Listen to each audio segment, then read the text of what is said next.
Tem algo aí que é o seguinte: para quem não conhece, o Juruna, na transição da ditadura para a democracia, você mencionou ele, é preciso. Ele, ele andava pelo Brasil com um gravador. E ele dizia: olha, eu não acredito nas autoridades. Era o jogo possível para alguém que vinha de um massacre que era o povo indígena no Brasil. Uma parte dos brasileiros que são naturalmente massacrados.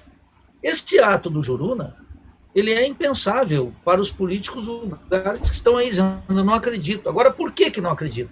Por que o Lula não pode fazer isso? O Lula não pode fazer isso porque ele é constitutivo da República Burguesa apodrecida. A trama da podridão da República não pode ser explicada sem a gestão petucana dessa crise e da administração do Estado. Veja, o Lula, eu de vez em quando me chegam aí, eu assisto um pronunciamento dele, ele não tem mais nada a dizer. Mas não é só, ele só faz referência ao seu governo e, em geral, aos governos petistas.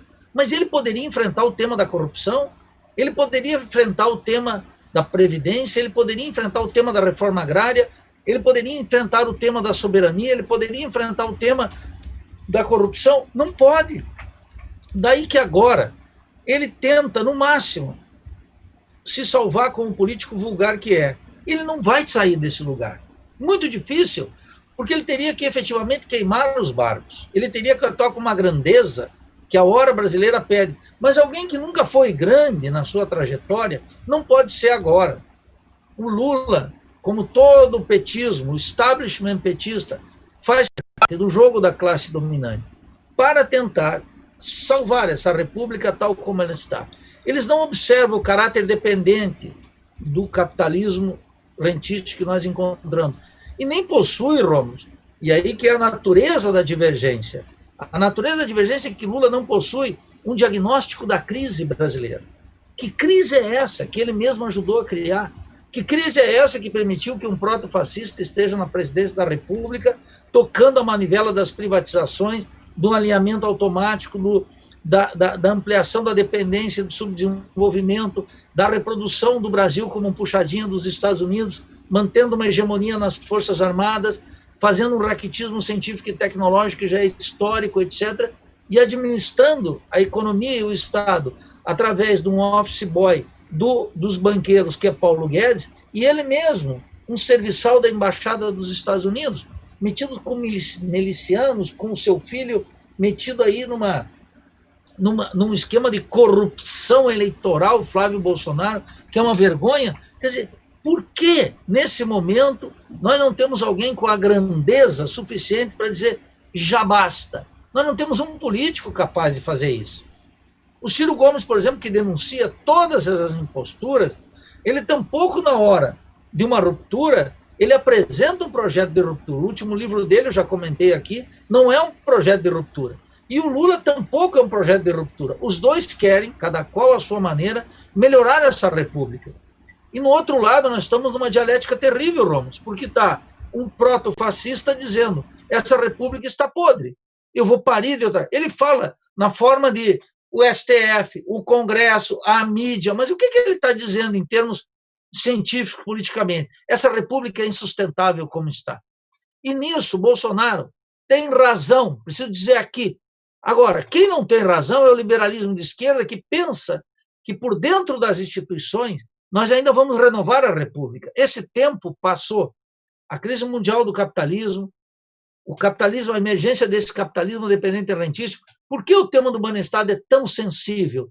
Porque ele toca no nervo da república rentista, que é o sistema bancário. Ele toca no nervo do Plano Real comandado pelos economistas da PUC do Rio de Janeiro, pela Casa das Garças, por Gustavo Franco, por André Lara Rezende, por todos aqueles economistas, Edemar Baixa, Pedro Malan, Fernando Henrique Cardoso, que organizaram o Plano Real. E que o Ciro foi um operador de 116 dias, durou o ministério dele no Ministério da Fazenda.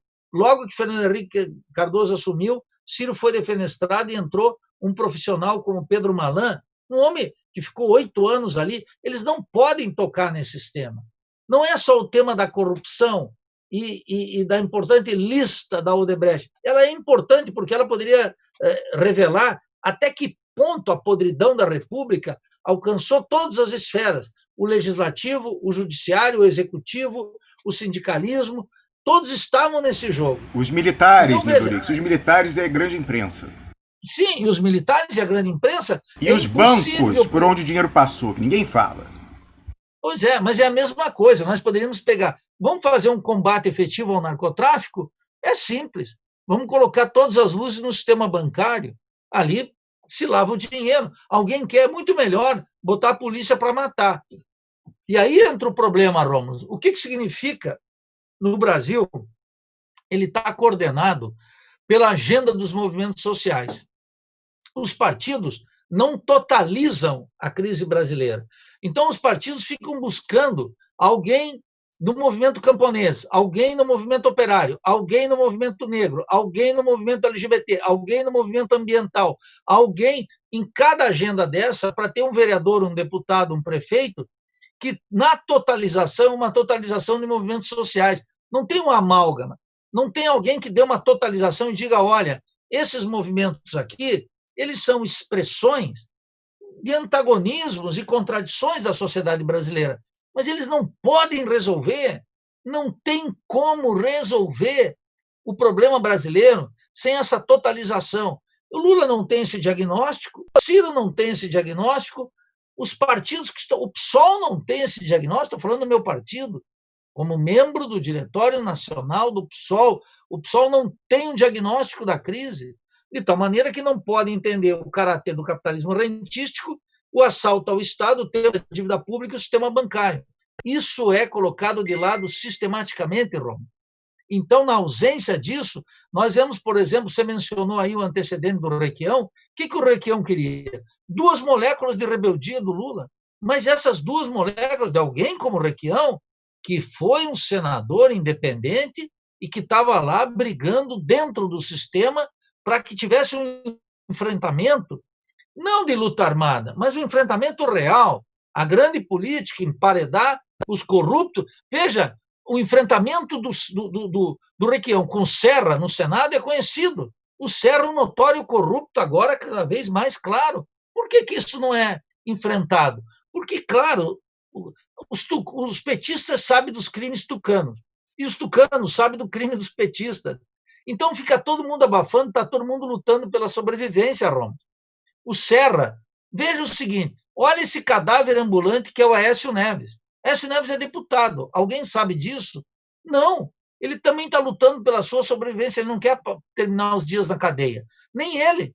Agora, veja, alguém pode tocar, você fez aqui revelações sobre o ministro Barroso, que demandaria uma ação dos parlamentares, um pedido de esclarecimento, um homem que se comprova-se tudo isso, esse homem não tem autoridade para estar na corte, e como eu acho que nenhum deles tem, essa corte, para mim, é moralmente inaceitável, política. Eu ia falar sobre a Bolívia hoje, mas veja, lá na Bolívia, nós tivemos uma experiência diferente. A eleição para os ministros das 2 cortes fundamentais é pelo voto direto. Foi uma experiência de 2011, 2017, mandatos de 6 anos, sem possibilidade de reeleição. Nem dentro do sistema nós temos aqui uma discussão sobre isso.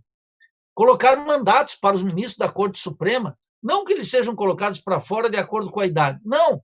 Uma coisa é que ficam por 6 anos, um novo sistema que pode ouvir as câmeras, que pode... Mas nenhuma reforma dentro do sistema nós vemos, de tal maneira que num conluio entre os bancos, a manufaturação da opinião pública, que é a mídia, e as cortes, eles tocam a vida política brasileira. E o conflito político não pode, a não ser o seguinte, né? O STF decide alguma coisa sobre as estatais, decide sobre o casamento gay e os direitos civis, decide sobre a causa ambiental, e vai alimentando as ilusões nos chamados movimentos sociais, nos movimentos populares, incapazes que são estruturalmente de mudar a República. Então, o Brasil sofreu uma grave regressão intelectual e política na intelectualidade, nos partidos políticos, na mídia. É impensável hoje, no Brasil, uma figura como Samuel Weiner, por exemplo, alguém que pudesse fazer um jornal capaz de constituir uma heresia e enfrentar os monopólios. Nós poderíamos discutir aqui um conjunto de alternativas. É impensável que o sindicalismo, a Central Única dos Trabalhadores, por exemplo, que passou durante longos 13 anos com o caixa gordo, não tenha feito um jornal para os trabalhadores, tendo a seu dispor 2.400 jornalistas, a capacidade de enraizamento no Brasil inteiro, sequer um jornal, Romo, um jornal que os trabalhadores pudessem colocar a sua pauta, inclusive pressionar, como tu fez aqui, a CUT poderia pressionar o Lula, e dizer, Lula, vamos tocar o fogo aqui no parquinho, e você que se arrume lá com os banqueiros. E aí o jogo poderia mudar. Nem esse protagonismo nós tivemos. De tal maneira que essa ilusão de que as coisas podem ser resolvidas dentro da ordem, esse bom mocismo que domina a política brasileira, nos levou para essa encalacrada e deu força para a ultradireita, deu força para a embaixada de Washington, de tal maneira que eu acompanho, por exemplo, Bernie Sanders no Instagram, e acompanho a política dentro dos Estados Unidos. E eu vejo o seguinte, e sabe por que eu acompanho, Romo? Porque é incrível a capacidade que a agenda política dos Estados Unidos e a indústria cultural metropolitana exerce aqui nos movimentos sociais. Percebe? Quando eu digo aqui, veja, eu tenho muito cuidado na leitura do Brasil. Essa semana eu tive uma pequena discussão com uma amiga querida, professora, porque eu fiz um elogio a Arthur Ramos, um grande psicólogo, médico, antropólogo, folclorista, que escreveu sobre a questão racial no Brasil nos anos 30. E a primeira caracterização que eu ouvi dele é que é um higienista. Eu digo, mas escuta, tu acha que a obra dele, de psicologia social, de antropologia gigantesca, se resume a isso? Tal como Nina Rodrigues, tal como Clóvis Moura, isso faz parte de uma tradição. Então, mas por quê? Porque isso é tudo from United States. Isso vem tudo numa agendinha identitária, muquirana, de quinta categoria, que é colocada aqui como se pudesse dar conta da nacionalidade brasileira, do projeto da nação brasileira, da Revolução Brasileira. Então, nós importamos essa agenda de maneira tão idiota e colonizada, como se nós estivéssemos na crista da onda. O bordão Vidas Negras Importam não tem nada a ver com a realidade brasileira para dar só um drama dos nossos. Então, se desconhece a inteligência brasileira, como se desconhecem a tradição brasileira, como se desconhece a crítica brasileira. Eu vejo assim, uma figura como Abdias Nascimento, que era do PDT, alguém como Clóvis Moura, mais identificado com o marxismo, ou toda a tradição dos estudos negros, desconsiderada olimpicamente em nome de Michel Foucault e de Angela Davis e de qualquer coisa que venha aí dos Estados Unidos. Isso é de uma idiotice. Isso ocorreu no mundo intelectual, mas veja, aqui no Brasil, ninguém dá um passo sem pensar o que está pensando o Partido Democrata dos Estados Unidos.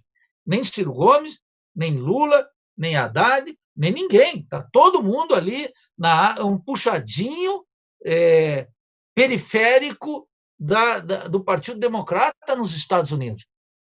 E o Brasil, Ramos, ele foi mal traduzido. Se a tradução fosse de qualidade, com adaptação, porque traduzir não é traduzir e jogar no Google Translate, tem que fazer adaptação, aclimatação, até planta é assim, Nildo. Quando a gente traz uma planta exótica, você tem que fazer uma aclimatação. Mas, por exemplo, a coisa tão ruim, tão primária, que eles pegam o slogan Black Lives Matter e jogam no Google Translate, em vez de fazer adaptação. Então, Vidas Negras Importam não tem a carga que Black Lives Matter tem em inglês.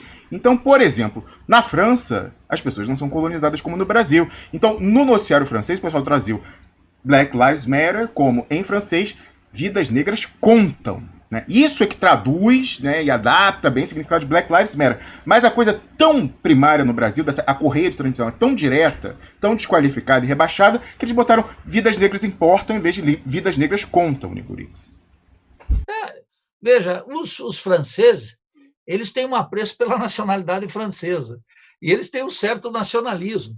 Mesmo um sujeito que eu denuncio sempre, que é Pierre Bourdieu, nos seus livros sobre os intelectuais, né, Astúcia da Razão Imperialista, ele tem um texto precisamente tratando de como se tem uma tentativa forte de transplantar a agenda estadunidense para a França e sobretudo, multiculturalismo, que ele se opôs lá na França.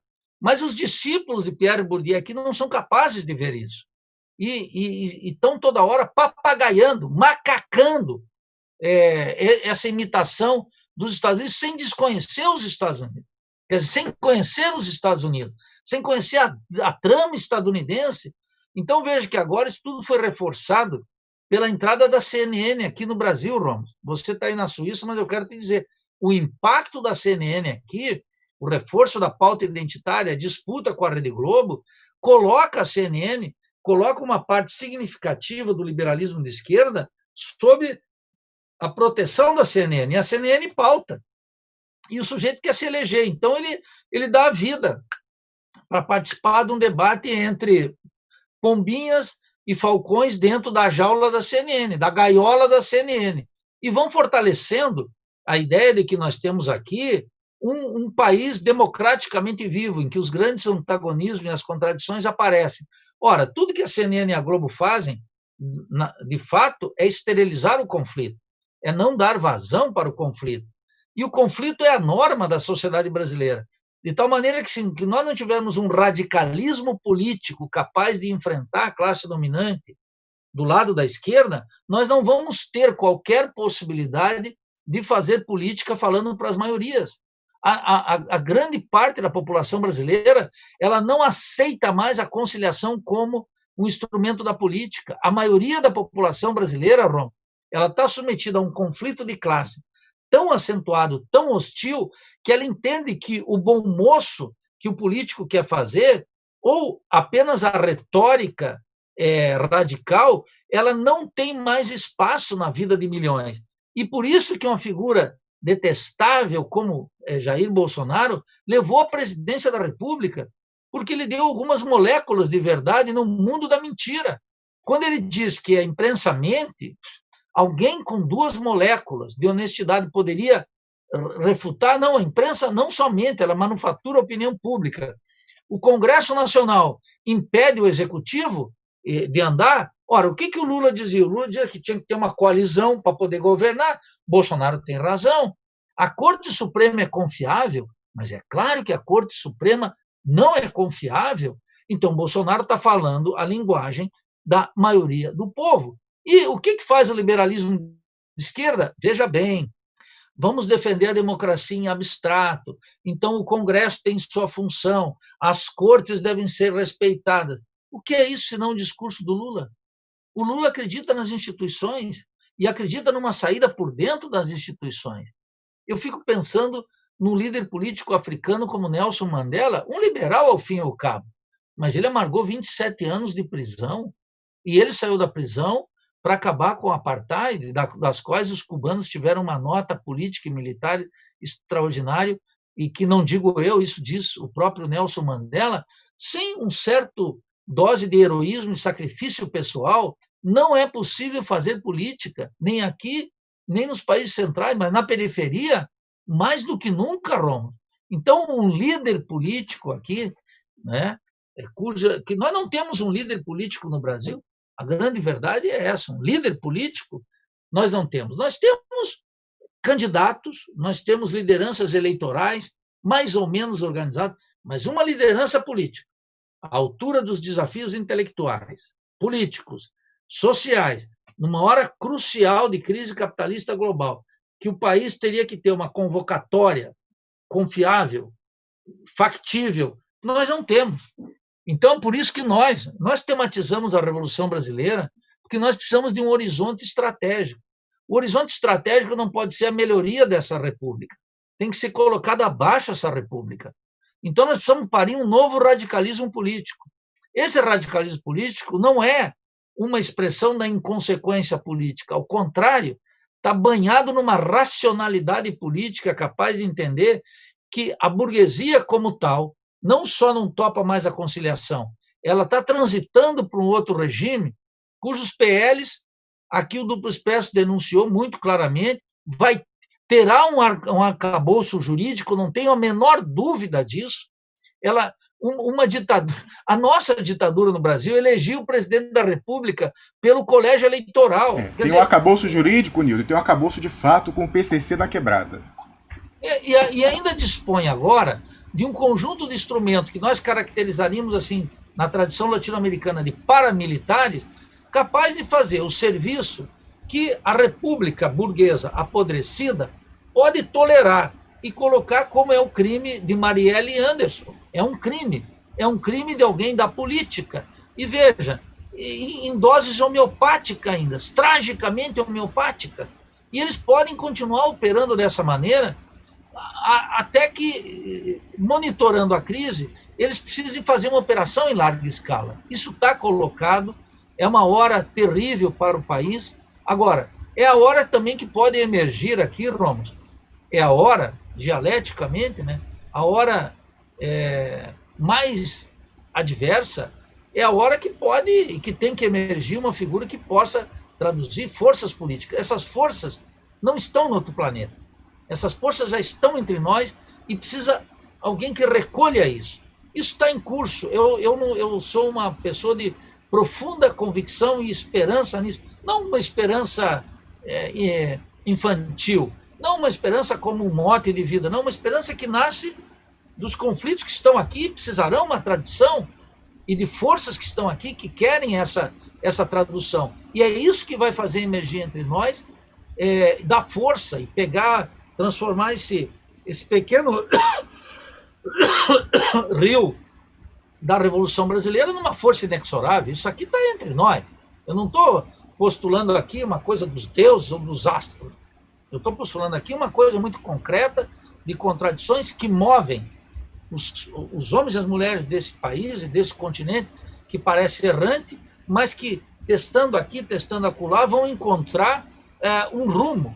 E esse rumo só pode ser a superação dessa república burguesa completamente apodrecida, que reserva para todos nós um abismo social gigantesco, uma miséria sem remissão, uma possibilidade de soberania e uma reprodução ampliada do subdesenvolvimento e da dependência, que parece um reino de 1000 anos, mas que não é, que efetivamente não é. Eu acho que essa é a nota dos nossos dias. Muito bem, Nildo Rix. Muito obrigado pela sua participação aqui hoje. E só para fechar, Nildo Rix, em síntese, na tradição latino-americana, os liderados ficam impassíveis, olhando a liderança e ouvindo de cima para baixo, ou eles pressionam a liderança numa relação dialética que é termo tão caro ao marxismo, Nildo Rix? Não, é as duas coisas. Agora, veja, um líder político, é claro que as bases têm que pressionar. No Brasil, a tua observação implica no seguinte: os chamados movimentos sociais, os sindicalistas, o MST e tudo que você imaginar, eles tiveram alguma vitalidade nos anos 80 na luta contra a ditadura. E mesmo durante a democracia, alguma eficácia. Mas eles se renderam, Rômulo, a uma razão de Estado. E veja, eles sofreram uma grave regressão intelectual. Esse momento era o momento de espetar Lula e dizer a Lula... Aí, Jaci Afonso. Olha aí, Jaci Afonso. Mas não vão fazer. Mas não vão fazer. Eles não vão fazer porque eles também não estão à altura da grandeza do Brasil. Eles também não têm um diagnóstico da crise. Eles acham que, no fundo, dá para fazer um pacto com a elite. Essa é a questão dominante. Essa gente pensa que um acordão ainda dá para fazer, e que aquela velha boa conciliação que eles nasceram denunciando, agora virou o modus operandi deles, porque eles ficaram 13 anos na estrutura do Estado, no INCRA, e assim sucessivamente, na Secretaria Especial de Negros, na questão das mulheres, na questão dos sindicatos, no Ministério do Trabalho. Eles andaram por aí em outros ministérios e pegaram gosto pela coisa. Como diria o Brizola, gostaram do tapete vermelho e não estão mais acostumados com o grito rebelde das ruas. Eis a nossa grande dificuldade. Então as bases teriam que pressionar. Vão pressionar, sabe como, Rom? Como conselheiros do príncipe, educadamente, num e-mail, numa mensagenzinha, num WhatsApp. Não vão fazer a pressão aberta, clara, pública. Isso é o duplo expresso, Nildo Rix. É um papel nosso. O pessoal opera a nossa cara de pau, né, e a nossa carranca, quando necessário, para as conversinhas ali em corredor e tal. Eu Enfim, acho que esse comportamento aí do duplo expresso, ele tem um efeito pedagógico importante, que é o seguinte: olha, eu posso ser aliado de vocês aí se a causa for pública, se a discussão for aberta. Veja como tudo é feito de maneira quase clandestina, dentro do cinismo burguês de fazer política, em que o conflito não aparece. Ora, o conflito aparece, a divergência aparece e a divergência educa. Agora, isso quem está fazendo no Brasil, sabe quem é, Rom? É a direita. A direita faz isso. A direita, porque ela tem assegurada o establishment, ela faz esse modus operandi aberto. Então, os movimentos não vão pressionar, é tudo feito num acordo calculado. Eu dou um passo aqui, você dá um outro passinho ali, e nós combinamos os dois passos. Ora, isso tu acha que o povo, submetido a um desemprego gigantesco, a uma miséria absoluta, a fome, a pandemia, e nenhum futuro pela frente dentro do governo de Bolsonaro e de Paulo Guedes, vai acreditar nessa encenação? Essa é a política morta, essa é a política que não move mais moinho. Move o moinho da direita. Estão todos aí já postulando essa coisa das frentes. Bom, Fernando Henrique Cardoso, que eu digo que dá a nota, ele já disse: não me chamem para uma frente que tenha como bordão o fora Bolsonaro, eu não estou nessa. Bom, veja como esse é o ponto. Então, o novo radicalismo político vai emergir de condições mais dramáticas, e eu terminaria com o seguinte, Ramos: aqueles que são pessimistas ou céticos deveriam analisar a América Latina e a história brasileira, que num período curto, muito curto de tempo, o povo e a política amadurece e cria condições que estavam adormecidos durante 10, 15, 20 anos. Durante 15, 20 anos nós podemos, inclusive, retroceder. Foi o que aconteceu nos governos petistas. Claramente um retrocesso intelectual, político gigantesco. E nós podemos, em condições extremas, avançar. A roda da história pode se acelerar de maneira nunca antes vista, no curto espaço das nossas vidas. É isso que essa crise está colocando para o Brasil. É a crise da política rentística, da república burguesa, é a crise do capitalismo dependente rentístico e é a vanguarda do ultraliberalismo. Eles não terão vida fácil, eles têm o comando das ações, mas as gigantescas contradições e antagonismos da sociedade brasileira estão pulsando cada vez com um perfil mais nítido. Quem puder traduzi-lo terá vida longa, quem não será tragado pelo turbilhão da crise.